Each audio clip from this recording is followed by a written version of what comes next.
Selamat pagi dan salam sejahtera bagi kita semua yang pada hari ini masih sehat dan bersemangat untuk menjalani aktivitasnya masing-masing walaupun dalam keadaan PSBB ini.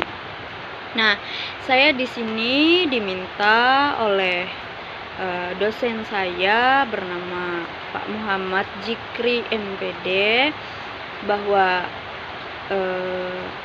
membuat suatu video yang dimana intinya menjelaskan apa itu pengembangan dan pembinaan bahasa.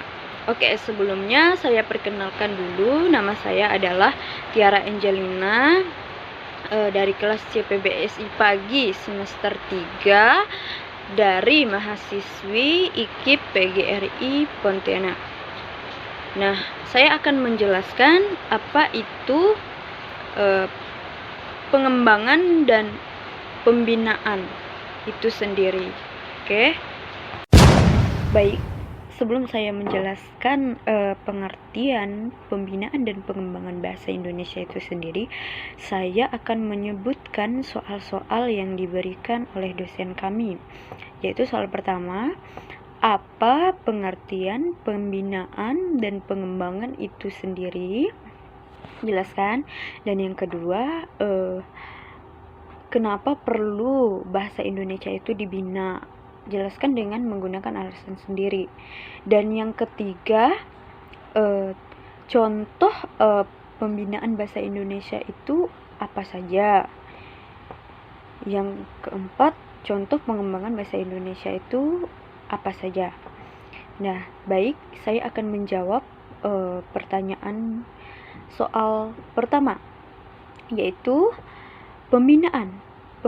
Pengertian pembinaan. Pembinaan itu tersendiri merupakan upaya sadar, terencana, dan sistematis tentang peningkatan mutu bahasa sehingga masyarakat pemakainya memiliki kebanggaan dan kegairah menggunakannya.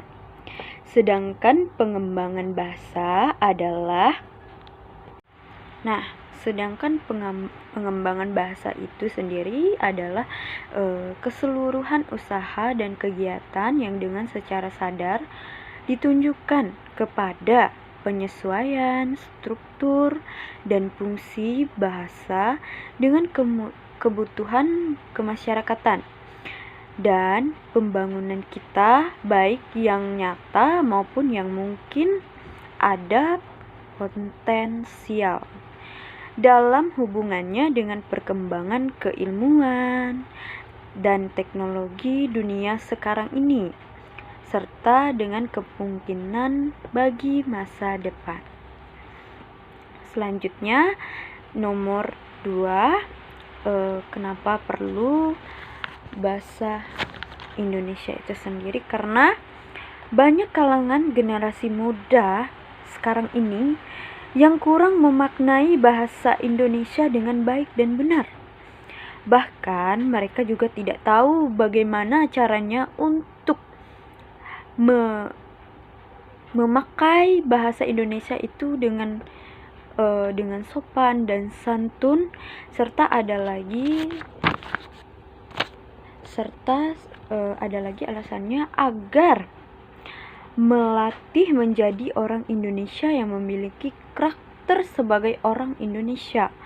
Dan yang keempat, ada kemungkinan anak Indonesia tidak merasa bangga memiliki bahasa Indonesia dan tidak mampu berbahasa Indonesia dengan tertib dan benar. Karena itu ya. Selanjutnya kita akan membahas saya akan membahas soal nomor 3, yaitu mencontohkan bagaimana pembinaan itu ya di lingkungan masyarakat. Seperti yang kita tahu adalah masyarakat seringkali membina anak cucu-cucunya untuk belajar berbicara. Seperti orang tua kita, contohnya dia mengajari kita tentang pengucapan bahasa secara baik dan benar, yaitu dengan misalnya katanya yang sopan dan santun dan bahkan penuh makna, seperti ingin memerintah, yaitu dengan kata di depan adalah tolong, seperti itu. Dan pembinaan bahasa Indonesia juga dilakukan pada anak-anak sekolah dengan guru bahasa Indonesia. Dia akan mengajari dari kita tidak tahu sampai yang kita tahu. Dia mengajari tentang istilah-istilah bahasa seperti bahasa baku dan bahasa tidak baku lainnya. Baik, saya akan menjawab soal nomor 4, yaitu saya akan memberikan contoh pengembangan di mana kita sebagai guru, jika kita ingin mengembangkan sesuatu kepada anak usia dini, yaitu dengan cara misalkan kita mengajak anak-anak untuk belajar mengenai tentang pohon, dan di situ kita akan menceritakan manfaat pohon itu sendiri dengan bercerita dongeng yang dahulu pernah muncul atau pernah diceritakan dari nenek moyang kita kepada kita, agar anak-anak itu sadar dan ingin belajar tentang pohon itu sendiri, bahkan berinisiatif untuk menanamnya kembali di rumahnya atau mencari tahu tentang manfaat yang lebih membuat dia akan haus ilmu. Oke, terima kasih atas